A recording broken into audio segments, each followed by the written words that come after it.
इतनी दृढ़ता अपने भीतर रखो कि शिव है, शंकर है, ओगड़दानी है, त्रिकालदर्शी है, कैलाशी है, अविनाशी है। कोई नहीं आएगा तब मेरा डमरू वाला, मेरा शिव मेरे दुख मिटाने के लिए जरूर आएगा। कोई ना आए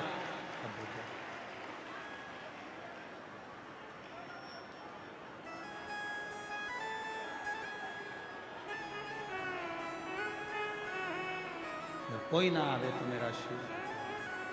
शंकर की कथा क्या है? अशोक सुंदरी का संवाद है। मेरे भोले बाबा की एक रीत बड़ी निराली है, जो जिसमें तुमको खुशी मिलेगी वो तुमको जरूर देगा। चुगली सुनने में खुशी मिलती है तो चुगली देगा, निंदा करने में तुम्हें रुचि आती है तो वो निंदा देगा, तुम्हें दूसरे की बुराई करने में खुशी मिलती है तो वो बुराई देगा, और तुम्हें यदि कमाने में खुशी मिलती है कि मैं मेहनत करूंगा और मुझे धन मिलेगा, तो भगवान तुमको मेहनत का फल भी जरूर देगा। मेहनत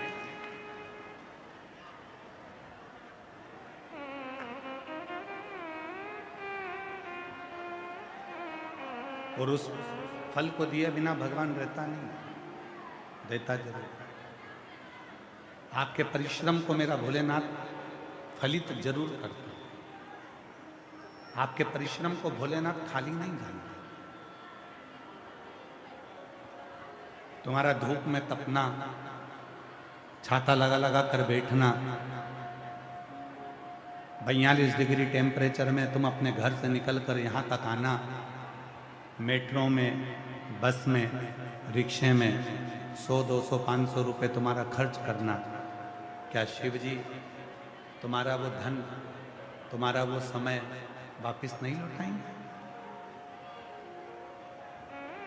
दिया है तुमने।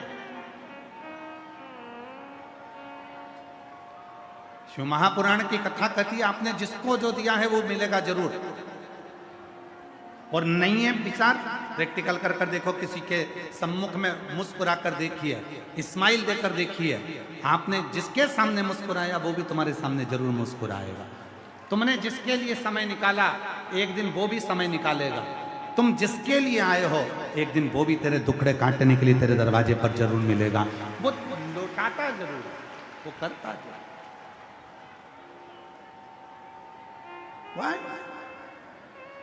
बाबा से अपने मन की बात करना और अपने कर्म को, अपनी मेहनत को 4 गुना कर कर अपनी मंजिल तक पहुंचना, तो मेरा भोलेनाथ तुमको मंजिल तक पहुंचा, मंजिल तक पहुंचा। खुशी जिसमें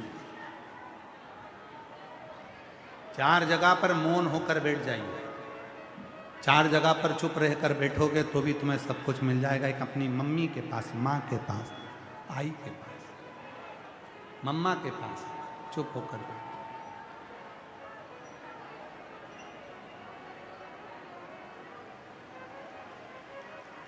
चुप होकर बैठ जाइए। दूसरे नंबर पर अपने पिता के पास में चुप होकर बैठ जाइए, मौन होकर बैठ जाओ, पिता तुमको खुशियां देना प्रारंभ कर। तीसरे नंबर पर अपने गुरु के पास, किसी सदगुरु के पास जाओ,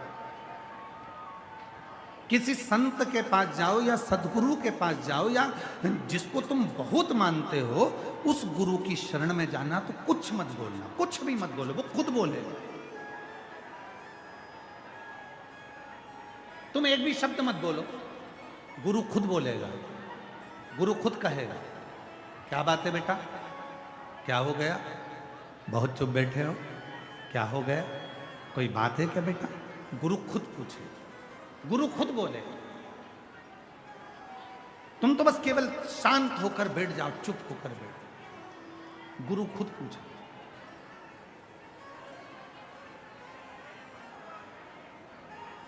हम गुरुजी को अपनी दशा बताएं। तुम्हें क्या लगता है कि गुरुजी को अपनी दशा बताएंगे, गुरुजी दशा सुन लेंगे तो हमारी दशा सुधर जाएगी? नहीं, शिव महापुराण की कथा कहती है, बहुत ध्यान लगाकर सुनना। शिव पुराण की कथा कहती है कोई शंकर का भक्त, कोई शिव को मानने वाला, शिव की साधना करने वाला, शंकर की भक्ति में कोई डूबने वाला, कोई शिव तत्व को जानने वाला जब आपके सामने हो, उसको कुछ मत बोलो, केवल एक बात बोलो, गुरुजी एक बार तो देख लो। बस गुरुजी की दृष्टि पड़ती है और आधा दुख तो उसी समय पर समाप्त। एक नजर कृपा की कर दो सांवरिया, एक नजर बस कृपा की कर दो, एक बार देख लो, एक बार दृष्टि पड़ जाए, एक बार बस केवल सम्मुख में हो जाए, एक बार। और देखने का कितना फल है, अंदाजा लगाइए कि जाकर देखने का कितना फल है। बेटे को बुखार आ रहा है, बेटी को बुखार आ रहा है, पति को बुखार आ रहा है, पत्नी को बुखार आ रहा है, सास को बुखार आ रहा है, ससुर को बुखार आ रहा है, डॉक्टर की दवाई दे रहे हो, इलाज करा रहे हो, सब कुछ हो रहा है, आपका बुखार नहीं उतर रहा। अब देखने का कितना फल होता है वो देखिए आप। एक कटोरी में थोड़ा सा जल लीजिए, अपने घर में ही जल लेकर आप बैठ जाओ, 108 बार उस पानी को देखते रहो और श्री शिवाय नमस्तुभ्यम कहते रहो। उस पानी को देखते रहो, श्री शिवाय नमस्तुभ्यम, श्री शिवाय नमस्तुभ्यम, श्री शिवाय नमस्तुभ्यम। या पंचाक्षर मंत्र नमः शिवाय, नमः शिवाय, नमः शिवाय, नमः शिवाय। या षडाक्षर मंत्र ओम नमः शिवाय, ओम नमः शिवाय, ओम नमः शिवाय, ओम नमः शिवाय। उस जल को देखकर यदि तुमने 108 बार दिल से शिव जी के नाम का उच्चारण करा और उस जल को उस जिसका बुखार नहीं उतर रहा है उसको पिलाओ और थोड़ा सा शरीर पर लगाओ, आधे घंटे बाद मालूम पड़ेगा कि ताप उतरता है कि नहीं उतरता। केवल दृष्टि, केवल दृष्टि, केवल दृष्टि। मछली अपने अंडे के पास कभी नहीं जाती, केवल मछली अपनी दृष्टि से अंडे को देखती रहती है और मछली का अंडा पक जाता है और उसका बच्चा पैदा हो जाता है। टिटहरी आकाश में उड़ती रहती है और अपने बच्चे को देखती रहती है, उस अंडे में बच्चा है और बच्चा पक जाता है और बच्चा जन्म ले लेता है। कछुआ अपने बच्चे को केवल देखता रहता है अंडे को, और कछुए का अंडा पक जाता है और बच्चा जन्म ले लेता है, बच्चा जन्म ले लेता है, केवल देखता। कछुआ देखा, मछली देखी, टिटहरी देखी, मगर देखा, केवल देखने से उसका बच्चा पक जाता है और बच्चा जन्म ले लेता है।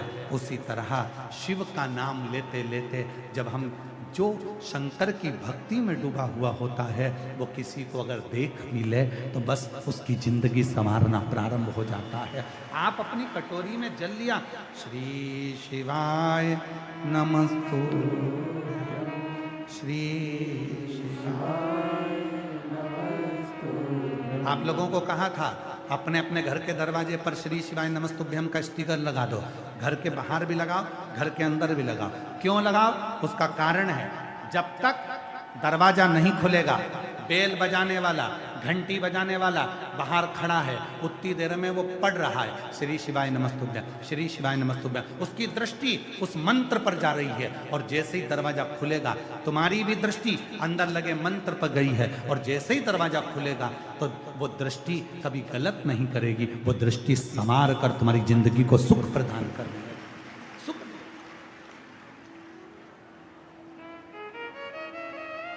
श्रेष्ठ सुख का अनुभव, श्रेष्ठ सुख। केवल दृष्टि, केवल नयन, केवल देखना, केवल नयनों से निहार लेना, वो सुख का अनुभव कराना, वो सुख का अनुभव देता। कार्ड बनवाने के लिए गया, बहुत लंबी लाइन लगी थी, वो भी लाइन में लग गया। 10 बजे ऑफिस खुलना था, 10:30 बज गई। एक व्यक्ति बार बार आगे आ रहा था, लाइन वाले लोग उसको पीछे खड़ा कर देते, फिर वो आगे आता था, फिर उसको लोग पीछे खड़ा कर देते, पीछे खड़ा हो जाओ। 11 बज गई, ऑफिस नहीं खुला आधार कार्ड का। 11:30 बज गई, आधार कार्ड का ऑफिस नहीं खुला।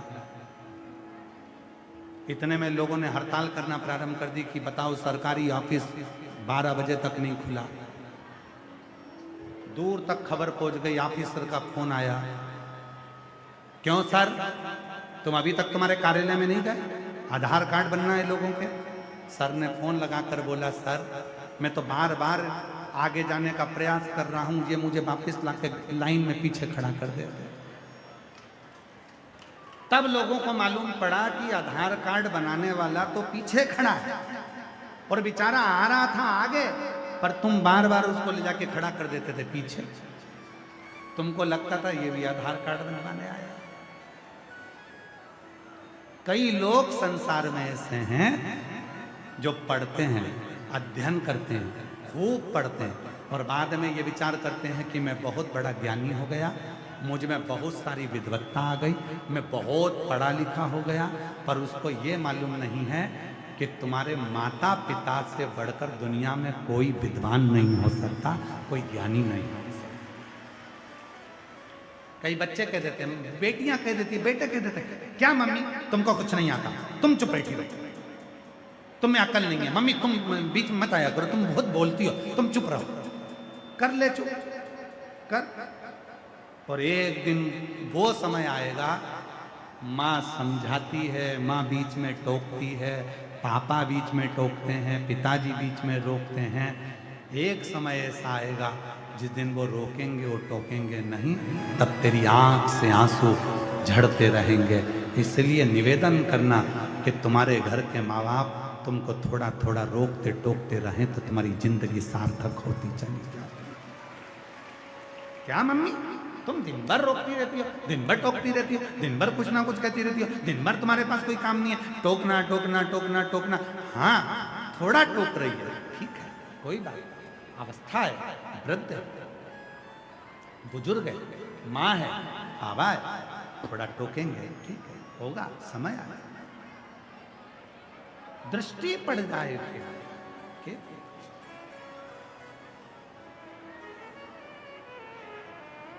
और कभी कितना बड़ा भी संत हो, कितना बड़ा भी गुरु हो, चाहे कितना बड़ा भी तपस्वी क्यों ना हो, कभी जिंदगी में उसके चरण को हाथ मत लगाओ, दूर से प्रणाम करो, कृपा की दृष्टि हो जाएगी, बस अपने आप करुणा हो जाएगी। चरण नहीं छू, चरण ना छू। और हम तो हाथ जोड़ के निवेदन करते हैं, आपकी मर्जी पड़े, जिसके छूना हो छुओ, पर तुम मेरी बहन हो, आप मेरी जितनी जीजियां बैठी हैं सब मेरी बहन है, और जितने मेरे जीजा बैठे हैं आप मेरे जीजा जी हो, और जितने भी बच्चे बैठे हैं सब मेरे भांजा भांजी हैं, कृपया निवेदन है। और जितनी मेरी बुजुर्ग माँ बैठी हैं सब मेरी माँ, और जितने बुजुर्ग हैं सब मेरे पिता। आपसे निवेदन है, आपको चरण छूना है बड़े बड़े महाराज के छूना, पर हमारे चरण कभी मत छूना, क्योंकि आपका और हमारा रिश्ता बहन और भाई का, जीजा और साले का रिश्ता। आप हमारे चरण मत छू, आपको चरण छूना है, आप जिसका छूना छुओ, परंतु हमको माफ।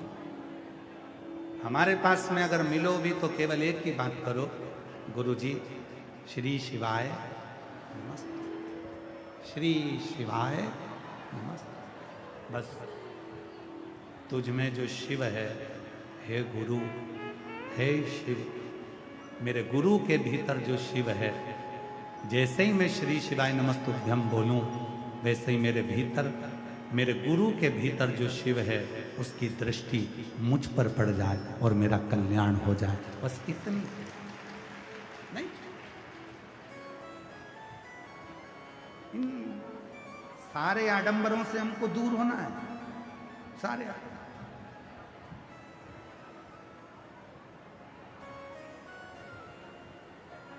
छुओ, अपने घर के बुजुर्ग के चरण छुओ, छुओ अपने पति के चरण छुओ। कितना खुश होता है वो एक दिन चरण छुआता है, जिस दिन करवा चौथ के दिन।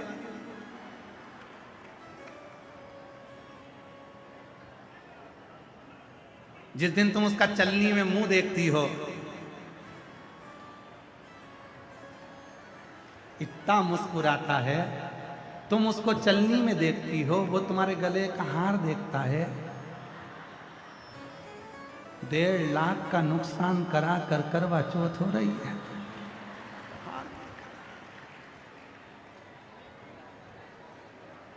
फिर तुम सिर पे पल्लू रुपट्टा लेकर धीरे से फिर तुम उसका चरण छूती हो। तुम उसका चरण छूती हो, वो चंद्रमा का चरण छूता है।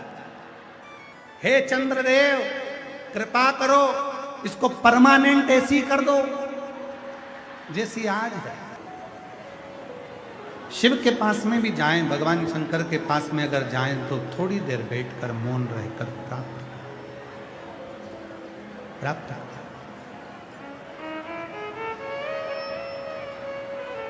अशोक सुंदरी चुप रह रही है, बोलती नहीं है, केवल दर्शन करती, केवल कुछ बोली नहीं, चुप शांत है, मौन है। और फिर निवेदन करें आपसे कि भगवान शंकर के दरवाजे पर शिव महापुराण में गुरु के दरवाजे पर, माता के पास में, पिता के पास में जितना शांत रहोगे, चुप रहोगे, उतना प्राप्त करो, उतना प्राप्त।